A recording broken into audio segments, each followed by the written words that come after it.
Melissa Jefferson-Wooden streaking ahead of this field here. I mentioned she's never done the 200 metres at the championships, but you cannot tell. She looks so good. Everyone else pushing to the line behind her. Melissa Jefferson-Wooden. Melissa Jefferson-Wooden was just 17 years old when she saved her dad's life by giving him her bone marrow. 7 years later, that same dad watched her become the fastest woman in the world. This is her incredible story. What she did in 2025 is something people will talk about for decades. Just 1 year ago at the Paris Olympics, Melissa won a bronze medal in the 100 meters. That's amazing, right? But she wanted more. She wanted gold. And in 2025, she didn't just get gold, she completely dominated the entire world. Let me take you through her journey, starting with where it all began back in her hometown. Melissa grew up in Georgetown, South Carolina. It's a small place, and she calls herself a village kid from a seaport. In 2018, when Melissa was just 17 years old, her dad Melvin got very sick. He had a rare blood condition and needed a bone marrow transplant to survive. Without thinking twice, Melissa stepped up and became his donor. She put her dreams of being a track star on hold to save her father's life. Her dad later said that transplant allowed him to be alive to watch everything she accomplished.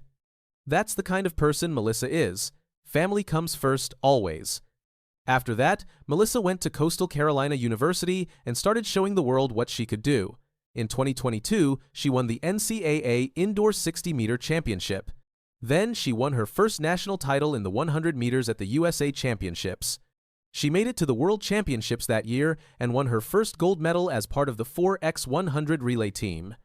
She was on her way up. In 2023, she won another relay gold at the World Championships. Then came 2024 and the Paris Olympics. Melissa finished third in the 100 meters behind her teammate Sha'Carri Richardson and the winner, Julian Alfred from St. Lucia. She also helped Team USA win gold in the 4x100 relay. Bronze was great, but Melissa knew she could do better. So, what changed between the Paris Olympics and 2025? Everything. After the Olympics ended, Melissa and her husband Roland went on a weekend trip. He asked her what she wanted to accomplish in 2025. They got a special book and wrote down all her goals and dreams. Melissa made some big changes to her life. She started working with a chef to eat better. She even gave up her favorite food, Culver's Butterburgers.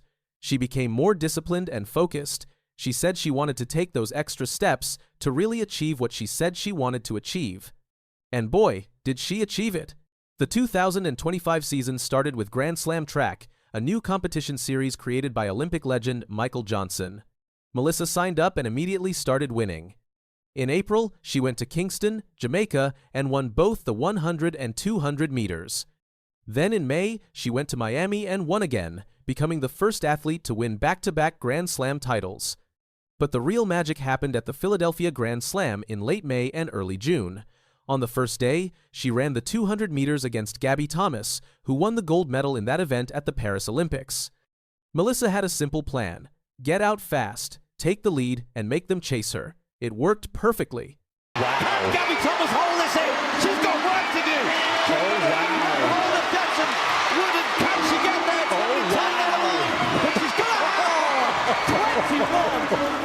21.99. She ran 21.99 seconds, a new personal best, and beat the Olympic champion. The next day, she ran the 100 meters and clocked 10.73 seconds, which was the fastest time in the world that year. And look at Jefferson-Wooden already got a big start. Gabby Thomas 2 meters behind at this point. Tamara Davis going well in second, but miles ahead of everybody. Jefferson-Wooden 10.74. After the race, she told reporters that these races were feeling easy and she had way more in the tank. She won $100,000 for winning her third straight Grand Slam title. In July, she went to the Prefontaine Classic in Eugene, Oregon. This is one of the biggest track meets in the world. She ran 10.75 seconds into a headwind and beat Julian Alfred, the Olympic champion. That was a huge statement. It showed everyone that Melissa was the woman to beat. Then came the USA Track and Field Championships in early August, back in Eugene. Sha'Carri Richardson, the defending world champion, withdrew from the 100 meters before the final. That left the race wide open. Melissa dominated all 3 rounds, getting faster each time. In the final, she ran 10.65 seconds. That time made her the 5th fastest woman in history. Only 4 women have ever run faster: Florence Griffith Joyner, Elaine Thompson-Herah, Shelly Ann Fraser-Pryce, and Carmelita Jeter. These are legends of the sport. And now Melissa was right there with them. After the race, Melissa was so happy. She said, "I've been dreaming of days like this and it's finally starting to come true." She also said something that showed her confidence. "I want to be the greatest to ever do it." She wasn't joking around. She meant it. She also won the 200 meters at those championships with another personal best of 21.84 seconds. She was undefeated in the 100 meters all season long. But the biggest test was still coming, the World Athletics Championships in Tokyo in September. This is where the best athletes from every country come to compete. Melissa arrived as the favorite. She had the 3 fastest times in the world in 2025. Everyone expected her to win, and that kind of pressure can break people. But not Melissa. On September 14th, she lined up for the 100-meter final. The race included Olympic champion Julian Alfred, defending world champion Sha'Carri Richardson, and the legendary Shelly Ann Fraser-Pryce, who was running her last race before retiring. When the gun went off, Melissa exploded out of the blocks. She took the lead immediately and never looked back. She crossed the finish line in 10.61 seconds. That broke the championship record and made her the 4th fastest woman in history. She won by 0.15 seconds, which is huge in sprinting. That's the 2nd biggest winning margin in World Championships history. But Melissa wasn't done. She wanted to win both the 100 and 200 meters at the same World Championships. Only 3 women had ever done that before. The last one was Shelly Ann Fraser-Pryce way back in 2013. That's 12 years earlier. On September 18th, Melissa ran the 200-meter semifinals and easily qualified for the final with a time of 22 seconds.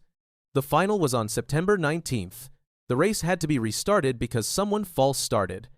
On the second start, Melissa blasted out of the blocks and took the lead halfway through the race.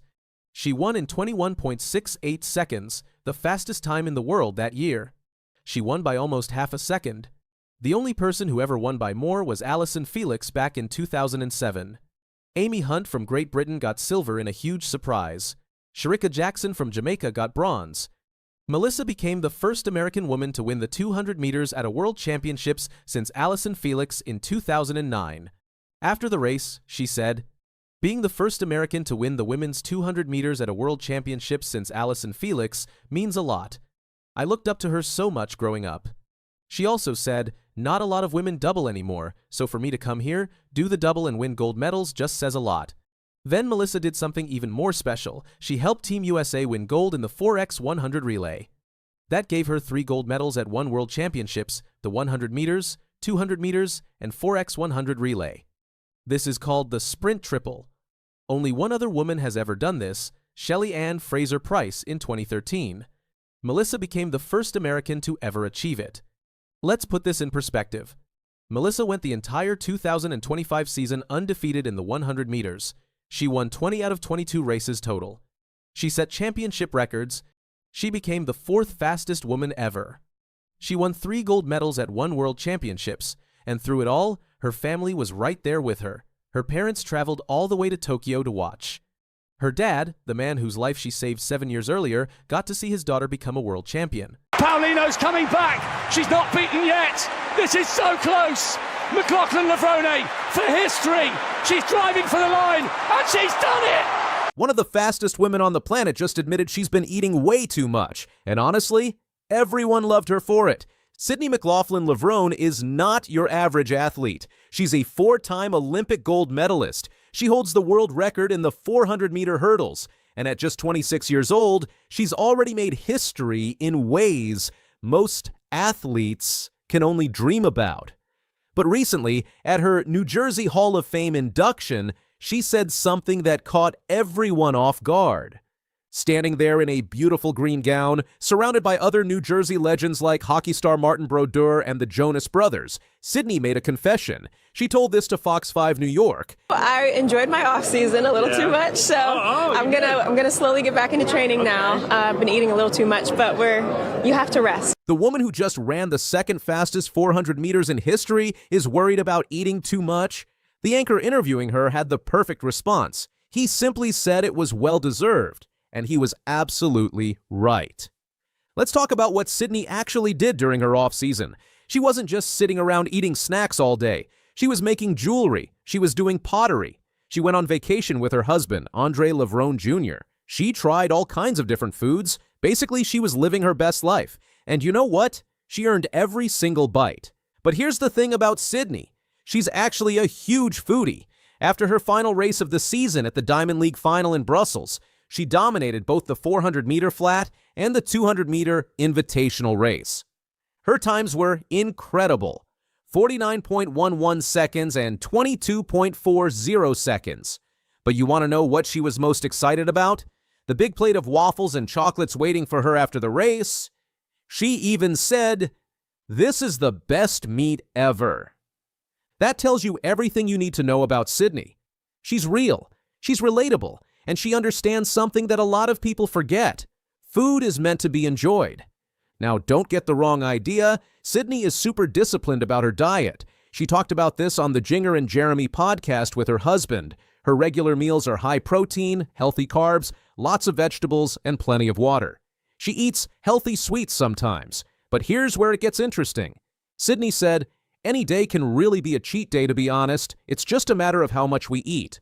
Her husband Andre actually helps her avoid going to extremes. He tells her not to cut out all the fun foods completely because that just leads to binging later. So instead, they do what Sydney calls little doses. It's all about balance, and honestly, that's probably one of the secrets to her success. Sydney's daily routine is intense: 90 minutes on the track, ice baths, saunas, a locked-in recovery routine. But she also believes you've got to live a little. Her off-season is all about enjoying life before she goes back to the track and destroys everyone in her lane. So what exactly did Sydney accomplish in 2025 that earned her this well-deserved break? Oh, just making history. No big deal. Sydney has always been known as a 400-meter hurdles specialist. That's the race where you run one lap around the track while jumping over 10 barriers. She's the best ever at it. She made the U.S. Olympic team when she was only 16 years old. She won gold medals at the Tokyo Olympics in 2021 and the Paris Olympics in 2024. She also won the World Championship in 2022. But in 2025, Sydney decided to do something different. She switched to the regular 400 meters. No hurdles, just one lap around the track as fast as possible. And guess what? She became the first woman ever to win world titles in both the 400 hurdles and the flat 400. The only person faster than Sydney right now is a woman named Marita Koch from East Germany. She ran 47.60 seconds back in 1985. That's almost 40 years ago. Sydney is now just 0.18 of a second away from that world record. That's basically nothing. When asked about it, Sydney said something really mature. "I think barriers are broken when the time is right. Records come when they are supposed to." She also said, "You feel so close yet so far away from that world record. But it's exciting. It's an exciting time for sports. It's an exciting time for that event." But wait, there's more. Sydney didn't just win the individual 400 meters. She also anchored the U.S. women's 4x400 meter relay team to victory. Even though it was raining and the track was slippery, Team USA won with a time of 3 minutes, 16.61 seconds. That was a meet record. Jamaica got second place. The Netherlands got third. That gave Sydney her third relay world crown to go with her 2 Olympic relay golds. What makes Sydney's season even more impressive is how much she improved throughout the year. In April, she ran 50.32 seconds in Jamaica. By May in Miami, she was down to 49.69. In July in Eugene, she hit 49.43. At the U.S. Nationals in August, she ran 48.9. Then in the semifinals in Tokyo, she shocked everyone by running 48.29. She looked so relaxed that people said she was basically jogging the last part of the race. Nikisha Price and Amber Anning battling it out for the final automatic spot, and Veal's coming for Chile as well, but McLaughlin-Lavrone. That 48.29 in the semifinals broke the American record that had stood for 19 years. A runner named Sonia Richards-Ross had set it at 48.70 back in 2006. Richards-Ross wrote a beautiful message on social media about passing the torch to Sydney. She called herself an invisible giant always still on the line, being chased by the best of the best. Then Sydney went out the next day and ran even faster in the final, 47.78. Mind-blowing. So why did Sydney switch from hurdles to the flat 400 in the first place? She actually tried it back in 2023 but got injured and couldn't compete at the World Championships that year. When she came back in 2025, she explained her decision. 2 years ago when I pursued it in 2023, I just wasn't able to make it to the World Championships due to injury.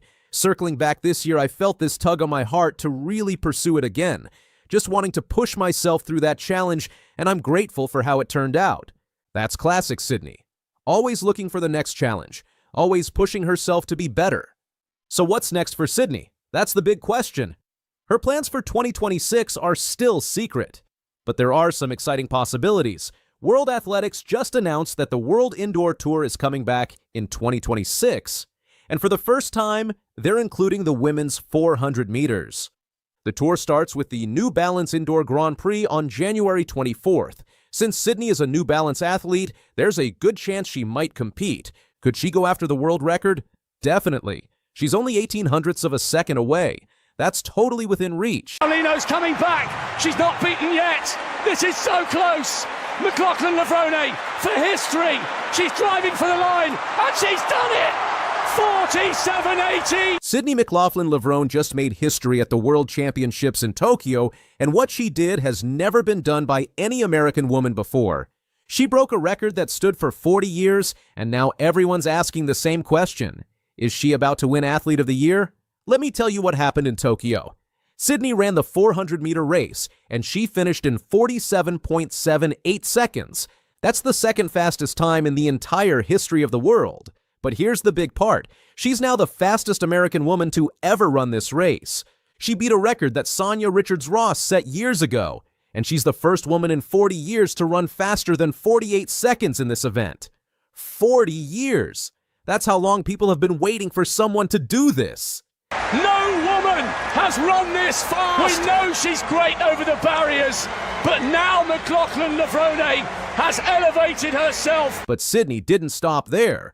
After winning the 400 meters, she helped her team win gold in the 4x400 meter relay. She ran the last part of the race, and Team USA won easily, so she walked away from Tokyo with 2 gold medals around her neck. Now, you might be thinking, wait a second, isn't Sydney supposed to be running the 400-meter hurdles? You're absolutely right. Sydney is actually a 6-time world record holder in the hurdles event. She won Olympic gold in that race at the Paris Games last year. So why did she switch to running without hurdles? Well, this isn't the first time Sydney tried to make this change. Back in 2023, she wanted to run the flat 400 meters at the World Championships, but she got injured and had to pull out. She couldn't compete at all that year. It was really disappointing for her. But Sydney didn't give up on her dream. When she talked about why she came back to try again this year, she said something really interesting. She told USA Today, "I really think there was just a challenge there to push.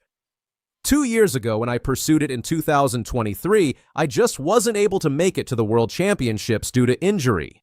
Circling back this year, I felt this tug on my heart to really pursue it again." That's the kind of mindset champions have. She felt something pulling her back to this event, even after getting hurt. And this time, everything went right. Sydney's season started with something called the Grand Slam Track Series. At first, she was doing a double event, running both the 400-meter hurdles and the regular 400 meters at the Kingston and Miramar competitions. Then, she switched things up at the Philadelphia event and tried running the 100-meter hurdles and the 100 meters instead. She didn't do as well in Philadelphia, finishing second in the 100 meters and missing the podium completely in the hurdles. After Philadelphia, Sydney made a big decision. She was going to focus all her energy on just one event, the flat 400 meters. No more doubles, no more splitting her training, just 400 meters of pure speed. This decision led her to the USA Championships in Eugene, Oregon at the end of July. The competition was held at Hayward Field, and it was super important. Unlike some other athletes, Sydney didn't have something called a bye. A bye means you automatically make the team because you won before. Noah Lyles had a bye because he was the defending world champion, so he would go to Tokyo no matter what. But Sydney? She had to finish in the top 3 at the USA Championships, or she wouldn't go to the World Championships at all. The pressure was on, but Sydney handled it perfectly. She won the national title in the 400 meters. It was actually her second time winning this title. She proved she belonged on Team USA, and she earned her spot to Tokyo. Then came the World Championships in September. Sydney stepped onto the track in Tokyo and showed the world why she's one of the greatest athletes on the planet.